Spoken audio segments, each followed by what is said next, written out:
Welcome to my class. आज हम discuss करेंगे टाइप ऑफ कंपनीज जो कि फॉर्म ऑफ बिजनेस ऑर्गेनाइजेशन का पार्ट है, एक टॉपिक है। इसमें हम टाइप ऑफ कंपनीज को डिस्कस करेंगे on the basis of ownership. इसमें 1 person company, private company and the public company को डिस्कस करेंगे। ब्रीफ डिस्कशन होगा, डिटेल में नेक्स्ट चैप्टर में डिस्कस करेंगे। 1 पर्सन कंपनी क्या है? OPC.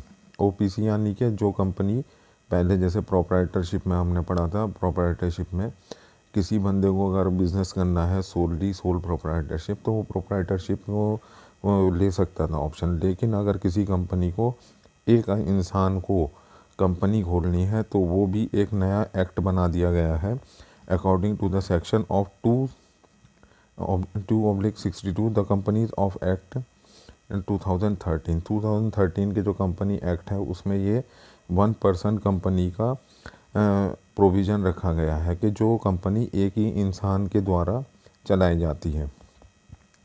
It is a company incorporated the private company which has only 1 member. इसका सिर्फ एक ही मेंबर होता है जो सोली रिप्रेजेंटेटिव होता है, जो सोली रेस्पॉन्सिबल होता है। The aim of the introduction of OPC was to encourage the corporation of the micro business and entrepreneurship in India in year 2005, जो कि मतलब कि बहुत पहले से डिस्कशन में था कि 2005 में ये इसका बारे में बात होने लगी थी, लेकिन ये एग्जिस्टेंस में आई है 2013 में। J Irani the expert committee recommended the formation of OPC.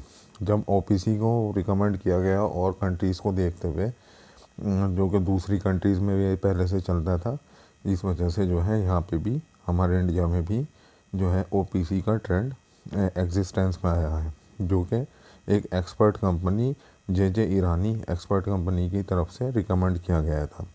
OPC avails all benefit of the private company limited. इसके सारे बेनिफिट जो होते हैं वो प्राइवेट कंपनी लिमिटेड के होते हैं, such as the legal entity protecting the personal asset from the business liability, जिसमें के जो है सब कुछ जैसे प्राइवेट कंपनी में होता है कि जिसमें जो है प्राइवेट लिमिटेड कंपनी की तरह जैसे पर्सनल एसेट्स में जिसमें जो है सेविंग होती है, कि उसमें जो है लिमिटेड लाइबिलिटीज़ होती हैं ओनर की, कंपनी की ही तरफ से जो है सब कुछ, कोई लैंड ली जाएगी या कोई लोन लिया जाएगा या कोई केस किया जाएगा, ये सब कंपनी के अंडर में ही आता है।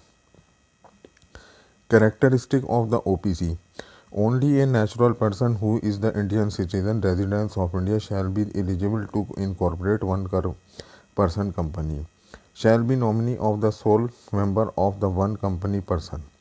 इसके जो टर्म्स एंड कंडीशन है उसमें यह है कि जो भी बंदा ओपीसी स्टार्ट करेगा वो इंडियन रेजिडेंस होना चाहिए, इंडिया का सिटीज़न होना चाहिए।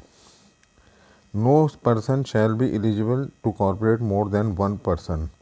Become the nominee is more than 1 person such company। कि कोई भी पर्सन जो है इसमें एक पर्सन से, जिसमें के मिनिमम पर्सन जो है उसके मिनिमम पर्सन जो होते हैं 1 होता है और मैक्सिमम पर्सन भी 1 ही है इसमें। Where the natural person bring member 1 become a member another OPC is virtue is being the nominee in OPC। इसमें नॉमिनी जो बन सकता है वो बन सकता है जो कि मतलब कि दूसरा उसका कोई बंदा होगा, उसका कोई रिलेटिव हो सकता है, वो नॉमिनी हो सकता है। उसके लिए भी कंडीशन है कि वो भी जो है इंडिया का सिटीज़न ही होना चाहिए।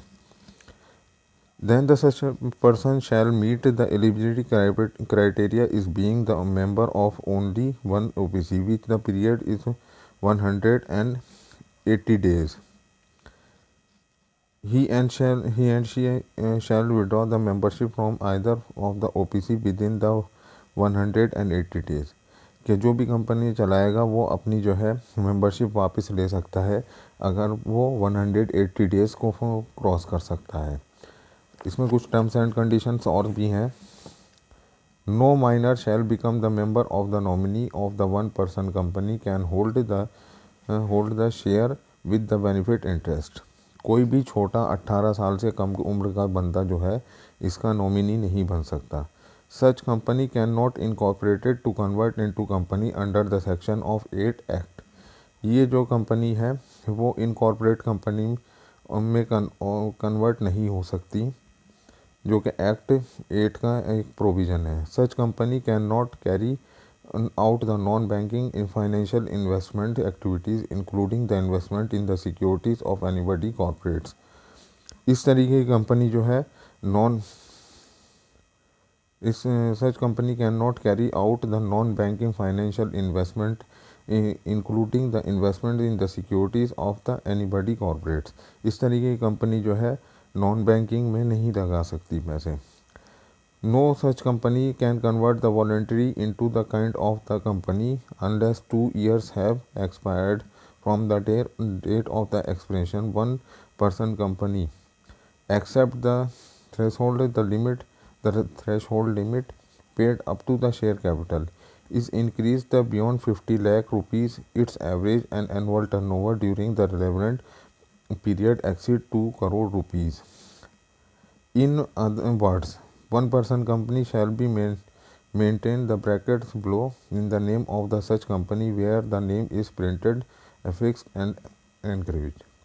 इसका तरीके की कंपनी में बहुत सारे टर्म्स एंड कंडीशन दिए गए हैं कि कुछ कंपनी जो है कन्वर्ट नहीं हो सकती है कि इनकॉर्पोरेटेड में, और बहुत सारे इसमें जो है रीज़न दिए गए हैं। मेनली जो इसका फंक्शन है कि वन पर्सन कंपनी जो कि एक ही इंसान द्वारा कंपनी चलाई जाती है, वो जो ट्रांसफरेबल भी है और जिसके जो है मेंबर्स डायरेक्टर्स जो है चेंज हो जाया करते हैं। इसमें ये फ़ायदा है कि इसको कंपनी को, और इसमें लिमिटेड लाइबिलिटीज़ हैं, इसको डिटेल में डिस्कस करेंगे हम अपने नेक्स्ट चैप्टर में। Thank you very much.